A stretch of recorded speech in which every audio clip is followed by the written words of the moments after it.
دوستان، داستانی که میخوایم براتون نقل کنیم داستان کفش‌های بلقاسم هست که فکر میکنم داستان زیبا و خنده‌دار و مفرحی باشه برای شما هم. با هم میشنویم. روزگاری بازرگانی بود در بغداد به نام ابوالقاسم که ثروتش حد و حساب نداشت و تمام فکر و ذکر او جمع‌آوری مال بود. و با این همه ثروت و مال برای خرج کردن 1 دینار چنان دست و دلش می‌لرزید که مردم می‌گفتند از بوالقاسم جان بخواهید آسان‌تر می‌دهد تا 1 دینار. و داستان خست او نقل هر مجلس و هر محفل شده بود. اما کفش‌های او حتی از خودش مشهورتر بود. بوالقاسم 10-20 سال بود که این کفش‌های پاره پاره را می‌پوشید که از بس وصله روی وصله خورده بود، زشت و زمخت و سنگین شده. حتی راه رفتن با آنها کار همه کس نبود و فقط بوالقاسم بلد بود که پا توی این کفش‌ها بکند و طوری راه برود که سکندری نخورد و به زمین نیفتد. پینه دوزهای بغداد این کفش‌ها را خوب می شناختند و هر کدام وصله‌ای روی وصله‌های آن زده بودند. اما 1-2 سال بود که این کفش‌ها به روز و حالی افتاده بودند که دیگر هیچ پینه دوزی حاضر نبود به درخواست‌های مکرر بوالقاسم گوش بدهد و وصله تازه‌ای روی وصله‌های قبلی بزند. در میان مردم شهر بغداد داستان کفش‌های بوالقاسم به صورت ضرب‌المثل درآمده بود و هر وقت کسی می‌خواست چیزی زمخت و پاره پاری از ریخت افتاده‌ای را مثل بزند می‌گفت که به کفش‌های بوالقاسم می‌ماند. اما روزی از روزها بوالقاسم کفش‌های مشهورش را به پا کرد و از خانه بیرون آمد تا به بازار برود. در هر قدمی که برمی‌داشت کفش‌هایش چنان تلق تلق می‌کردند که تا دوردست شنیده می‌شد. و دکانداران که با سر صدای کفش‌های بوالقاسم آشنا بودند از دکان‌های خود بیرون می‌دویدند و با خنده و مسخرگی بوالقاسم را به همدیگر نشان می‌دادند. اما بوالقاسم آنها اعتنایی نمی‌کرد و در فکر آن بود که آن روز چه حقه‌هایی بزند که پول بیشتری به جیب بریزد. و بخت با او همراه بود. به بازار شیشه‌گران که رسید سمساری سر و صدای کفش‌های او را شنید و بیرون دوید و گفت بوالقاسم، خبر خوبی برایت دارم. تاجری از حلب به اینجا آمده و 1 عالم ظرف‌های شیشه‌ای با خودش آورده. می‌خواهد همه را یک جا بفروشد و پول نقد می‌خواهد. پولش ته کشیدی و رو به افلاس است. کسی حاضر نشده متاعش را به نقد بخرد. من او را آماده کردم که ظرف شیشه‌ای را به نصف قیمت بفروشد. قول میدم همه را در ظرف 2-3 هفته به 3 برابر قیمت بفروشم. بوالقاسم آن سمسار که واسطه معامله بود مدتی چانه زد و با او قرار گذاشت که برود و ظروف شیشه‌ای تاجر حلبی را به 1/3 قیمت بخرد. و ساعتی بعد معامله سر گرفت و همه چیز به نفع بوالقاسم تمام شد. و او از آنجا به بازار عطر فروشان رفت و در آنجا دلالی پیش آمد و سر در گوش او گذاشت و گفت بوالقاسم، معامله خوبی برایت سراغ دارم. از دمشق مقدار زیادی عطر و گلاب برای حاجی کاظم فرستادند که روی دستش مانده و چنان کفگیرش ته دیگ خورده که اگر پول نقد بدهی همه آن عطر و گلاب ها را به 1/4 قیمت برایت میخرم. قول میدم اگر 3-4 هفته آنها را در گوشه خانه‌ات نگهداری همه را به چندین برابر قیمت برایت بفروشم. بوالقاسم زیر بالای این معامله را درست سنجید و با شامه تیزی که داشت متوجه شد که این کار 100% به نفع اوست. به دلال اشاره کرد که دست روی دست نگذارد و برود و معامله را تمام کند. و 1 ساعت بعد ترتیبی داد که ظروف شیشه‌ای و عطر و گلاب‌ها را به خانه او ببرند و در گوشه‌ای جا بدهند تا موقع فروش آنها برسد. و با خیال آسوده، شنگول و سرمست به راه افتاد که در یک روز 2 معامله پرمنفعت کرده بود و بازرگانان بازار بغداد رسمشان آن بود که هر وقت معامله پرمنفعتی می‌کردند به یک عده از دوستان آشنایان سور و ولیمه می‌دادند. اما بوالقاسم اهل اینجور کارها نبود. از ترس آنکه آشنایان بازاری دور او را نگیرند و از او سور و ولیمه نخواهند از بازار بیرون رفت. به فکر افتاد که به حمام برود و چند پول سیاه خرج نظافت و شستشوی سر و تن خود را که در حدود 2 ماه بود به حمام نرفته و سر تا پایش در کثافت و نکبت غوطه می‌خورد. از قضا وقتی پایش به رختکن حمام رسید، یکی از دوستانش که سر و تن را شسته بود به رختکن حمام آمد تا خود را خشک کند و لباس بپوشد که چشمش به بوالقاسم و کفش‌های او افتاد و او را به باد سرزنش گرفت که ای مرد، تا کی می‌خوای این کفش‌های بد ترکیب و پاره پاره را بپوشی؟ ناسلامتی تو از تاجران عمده بازار بغدادی. در تمام شهر مردم پشت سرت حرف میزنند و به ریشت میخندند. در هر گوشه بغداد که بروی 100 جور داستان مسخره میشنوی درباره همین کفش‌هایی که 10-20 سال عمر کرده. بوالقاسم، این کفش‌ها برای تو باعث آبروریزی و رسوایی است. بیا و از این کفش‌ها دست بردار. اگر باز هم بخوای خسیس بازی در بیاوری و کفش نو نخری، ناچارم فداکاری کنم و یک جفت کفش نو برای دوست قدیمیم بخرم. بوالقاسم توی فکر رفت و گفت شاید حق با تو باشد. کم کم به فکر افتادم این کفش‌ها را که سالهای سال بودن خدمت کردن بازنشسته کنم. آن دوست بعد از آن که از بوالقاسم قول قطعی گرفت که کفش نو بخرد خداحافظی کرد و رفت. و بوالقاسم رختهایش را کند و کفشهایش را در گوشه‌ای گذاشت و رفت که شستشویی بکند. از قضای روزگار بعد از بوالقاسم قاضی بغداد که به دقت و سختگیری در امر قضاوت معروف بود به حمام آمد و رختهایش را در کنار رختهای بوالقاسم کند و رفت که سر و تن را بشوید. بوالقاسم خودش را شست و به رختکن آمد و خود را خشک کرد و لباس پوشید. اما کفش‌های او غیب شده بود و به جای آنها یک جفت کفش نو و تر و تمیز گذاشته بودند که بوالقاسم به این گمان که دوست مهربانش بعد از آن همه تندی و تیزی و صحبت از رسوایی و بی‌آبرویی آنها را در اولین فرصت خریده و بیخبر به حمام آورده. کفش‌ها را پوشید و چقدر تعجب کرد چون درست به اندازه پای او بود.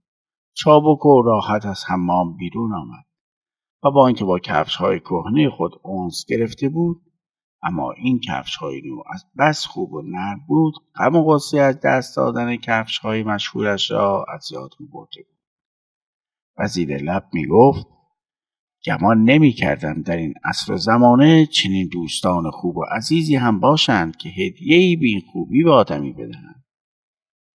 و حتی آنقدر سر شوق آمده بود که با خود می‌گفت که باید این محبت دوست عزیزش را به شکلی تلافی کند. و در این فکر بود که چگونه باید این محبت را جبران کند که خرج زیادی روی دست او نگذارد. اما بشنوید از جناب قاضی که بعد از شستشوی سر و تن و پشتک وارو زدن در خزیر حمام به رختکن آمد و خود را خشک کرد و لباس پوشید. اما هرچه دور و برش را نگاه کرد کفش‌هایش را پیدا نکرد. صندوقدار حمام و کیسه کش‌هایی که در رختکن نشسته بودند به یاری جناب قاضی آمدند و همه جا را گشتند و کفش‌های تکه تکه بوالقاسم را در گوشه دیدند و به حضور جناب قاضی آوردند و گفتند ظاهراً بوالقاسم کفش‌های او را به اشتباه پوشیدی و بیرون رفته است. جناب قاضی نعره می‌کشید و می‌گفت مگر امکان دارد که بلقاسم کفش‌های نو تر و تمیز مرا که تازه خریده بودم با کفش‌های پاره پاری خود عوضی بگیرد؟ حتما قصدش دزدیدن کفش‌های من بوده. قاضی به محض آنکه به خانه رسید حکم صادر کرد که بلقاسم را بگیرند و به زندانش بیندازند. آن شب تا صبح بلقاسم در زندان ماند و صبح روز بعد مبلغی به عنوان جریمه از او گرفتند و کفش‌های کهنه‌اش را به دستش دادند و بیرونش انداختند. بلقاسم برای اولین بار کینی و نفرت کفش‌های کهنه‌اش را به دل گرفت. چون این کفش‌ها بعد از سالها خدمت به او خیانت کرده و پرداخت جریمه نقدی را روی دست او گذاشته بودند. به همین علت بلقاسم تصمیم گرفت آنها را سربه‌نیز کند و برای این منظور در سر راهش کفش ارزان قیمتی خرید و به پا کرد و به کنار دجله رفت و کفش‌های کهنه را با ریسمانی محکم به هم بست و پرت کرد به میان امواج خروشان رود. بلقاسم خیال میکرد که برای همیشه دست آن کفش‌های کهنه آسوده شده و دیگر آنها را به چشم نخواهد. همان کفش‌هایی که با ریسمان به هم دیگر بسته شده بودند به جای آنکه در اعماق آب فرو بروند همراه امواج رفتند و در تور ماهیگیری افتادند. ماهیگیر بهتایی زده بود. به بخت خود نفرین میکرد که به جای ماهی یک جفت کفش پاره در تور او افتاده. میخواست کفش‌ها را دوباره به رودخانه بیندازد که یک دفعه چیزی به ذهنش رسید و کفش‌های بلقاسم را شناخت و به فکر افتاد آنها را بردارد و به خانه بلقاسم ببرد و از او مژدگانی بگیرد. چند ماهیگیر که در کنار دجله نشسته و تورهایشان را به آب انداخته بودند وقتی از او شنیدند که قصد دارد برود و از بلقاسم مژدگانی بگیرد به او خندیدند و گفتند بلقاسم 1 دینار به کسی نمیدهد. اما آن ماهیگیر گفت همه مردم بغداد میدانند که بلقاسم این کفش‌ها را جانش بیشتر دوست دارد و بعضی ها میگویند بلقاسم وصیت کرده این کفش‌ها را با او در گور بگذارند. ماهیگیران خندیدند و چیزی نگفتند و آن ماهیگیر کفش‌ها را برداشت و به خانه بلقاسم رفت. اما هرچه در زد کسی در را باز نکرد. از بس ناراحت شده بود کفش‌ها را با تمام قدرت از بالای دیوار به داخل خانه پرت کرد. و از اتفاق در اتاقی که ظرف شیشه‌ای حلب و عطر و گلاب‌های دمشق را در آنجا روی هم چیده بودند باز بودند و کفش‌ها درست در وسط ظروف شیشه‌ای و بسیار کمیاب و حلف افتاد و ظرف‌های دیگر و شیشه‌های عطر و گلاب را در هم ریختند و همین که بلقاسم به خانه رسید و ظرف‌های شکسته و عطر و گلاب با گل و خاک قاطی شده را در آن اتاق دید کم مانده بود که قلبش از حرکت بیفتد. کمی که حالش جا آمد و وارد آن اتاق شد و کفش‌های کهنه خود را دید متوجه شد که آن کفش‌ها این همه خسارت و ضرر به او زدند. نمی‌دانست چه کند و چه خاکی به سر بریزد.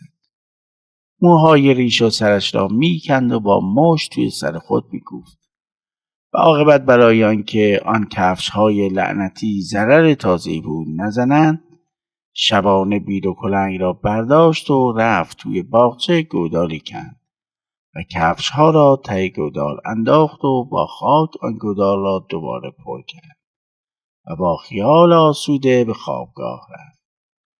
غافل از آنکه یکی از همسایه‌ها در دل شب به بالای بام رفته و او را در آن حال دیده و فردای آن شب به حاکم بغداد خبر میداد که بلقاسم گنجی را از گودالی در وسط باغچه‌اش بیرون آورده و به گوشه‌ای برده و در آنجا پنهان کرد. حاکم بغداد چند نفر از گزمه‌ها را فرستاد تا بلقاسم را به حضور او آوردند و سر او داد کشید که مگر نمی‌دانی که هر کس گنجی در دل خاک پیدا کند باید بیاورد و به خزانه تحویل بدهد؟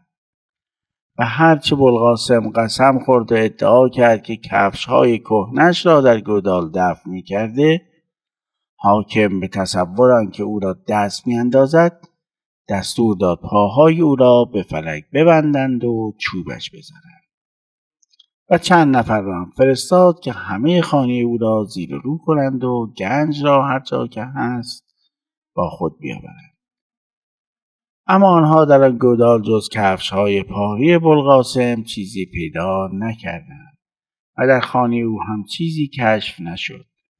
و چون خود بوالقاسم هم هرچه چوب میخورد چیزی را اقرار نمیکرد، ناچار جریمه سنگینی از او گرفتند و کفش‌های کهنه‌اش را به دست او دادند و بیرونش انداختند. بوالقاسم این بار تصمیم گرفت که کفش‌های کهنه‌اش را طوری سر به نیز کند که دیگر هیچ کس نتواند از آنها نشانه‌ای پیدا کند. از شهر بغداد بیرون رفت و به کاروانسرایی رفت که چندین چاه عمیق داشت. بوالقاسم کفش‌ها را با ریسمانی به هم بست و آنها را انداخت در یکی از آن چاه‌های عمیق که ته آن معلوم نبود و اطمینان داشت که در چنین چاهی شتر با بالش گم می شود تا چه رسد به یک جفت کفش کهنه. و خیالش از هر بابت آسوده شد و به خانه رفت. اما داستان کفش‌های کهنه بوالقاسم در همین جا تمام نشد، چون کفش‌های او در ته چاه فرو رفتند در سوراخی که آب از آنجا جریان داشت. اما بوالقاسم خبر نداشت که این چاه‌های عمیق منبع و سرچشمه آب قسمتی از شهر هستند و آب از چند قنات دور از شهر وارد این چاه‌ها می شود و از این راه به طرف چند محله در حاشیه شهر بغداد می رود. و کفش‌های کهنه درست در منفذی گیر کرده بودند که آب در آن جمع می شد و به سمت شهر جاری می شد. با بسته شدن این منفذ جریان آب قطع شد و در چند محله که بی آب مانده بودند هیاهو و سر و صدایی به پا شد. و ناچار چند مغنی را به آن کاروانسرا بردند و به ته چاه‌های عمیق فرستادند. و آنها کفش‌های بوالقاسم را پیدا کردند و به دست گزمه‌ها دادند که به حضور حاکم شهر ببرند. حاکم شهر وقتی آن کفش‌ها را دید از خشم رنگش کبود شده بود. دستور داد که بوالقاسم را به زندان ببرند و چند شبانه روز او را در زندان نگه داشتند. و سرانجام بعد از آنکه مبلغی زیادی از او گرفتند آزادش کردند و کفش‌هایش را هم زیر بغل او گذاشتند که با خود ببرد. بوالقاسم وقتی به خانه رسید کفش‌های خویش را روی بام برد و در آفتاب گذاشت که خشک شود تا در وقت مناسب آنها را بسوزاند و از بین ببرد. بعد از رفتن بوالقاسم گربه‌ای که روی بام بود آن کفش‌ها را دید و کنجکاو شد و جلو دوید و ریسمانی که آن کفش‌ها را به هم بسته بود با چنگ و دندان گرفت و به این طرف آن طرف کشید و بازیکنان آن را برد به سمت لبه بامی که به طرف کوچه بود و با یک تکان کفش‌ها را سر داد به پایین و یک دفعه کفش‌ها از بالا به کوچه سرازیر شدند. اما در حین پایین افتادند خوردند توی سر یک نفر که سوار بر اسب بود و او فریاد کشید. اسب رم کرد و سوار را درست جلوی در ورودی بوالقاسم به زمین بود. آن یک نفر که سوار اسب بود و زمین خورده بود منشی مخصوص حاکم بود. چند نفر که توی کوچه بودند و شاهد این ماجرا دویدند او را که از سرش خون میریخت و دست و پایش ضرب دیده بود از جا بلند کردند و یک نفر هم جلو دوید و کفش‌های بوالقاسم را از زمین برداشت و به همه نشان داد و گفت این کفش‌ها باعث بانی این بلا بودند. منشی مخصوص حاکم در همان روز شکایت نامه‌ای به قاضی نوشت و کفش‌ها را به عنوان مدرک جرم با شکایت نامه خود نزد قاضی فرستاد. قاضی چند نفر را فرستاد و بوالقاسم بینوا را نزد او بردند. قاضی وقتی چشمش به بوالقاسم افتاد سر او فریاد کشید دفعه اول که تو را با این کفش‌ها به اینجا آوردند باید تو را چنان مجازات می‌کردم که از کار خودت پشیمان شوی و با این کفش‌ها سر و دست مردم را نشکنی.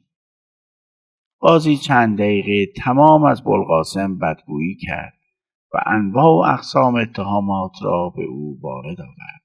عاقبت گفت: حالا اگر حرفی داری بزن، وگرنه حکم میکنم در تجارتخانه‌ات را ببندند، تمام اموالت را مصادره کنند و از این شهر بیرونت بیندازند.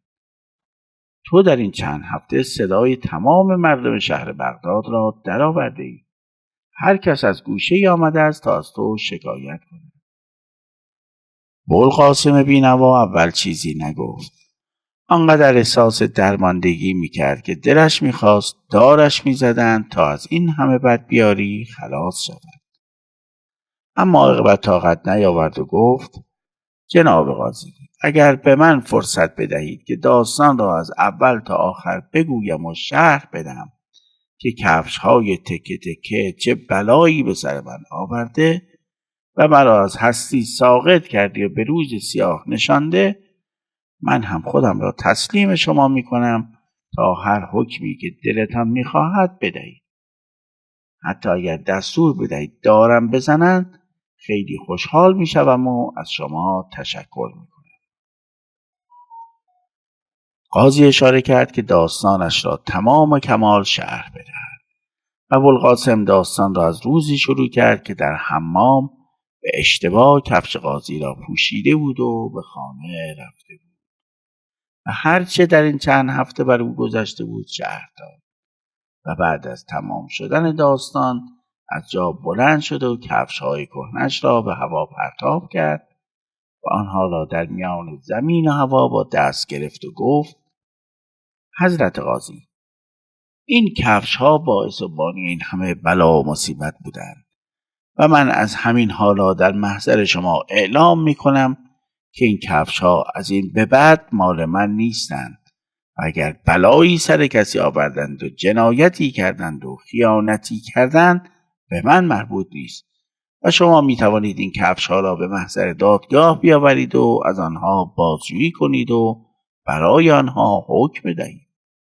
قول میدم که هر حکمی که برای آنها بدهید من اعتراضی نخواهم داشت. اخم‌های قاضی باز شد و به خنده افتاد. دلش برای بوالقاسم سوخته بود. کفش‌ها را از او گرفت و به مأموران داد که هرچه زودتر آنها را معدوم کنند و از بین ببرند و بعد به بوالقاسم نصیحت کرد که بعد از آنکه کفش‌هایش را پیش از آنکه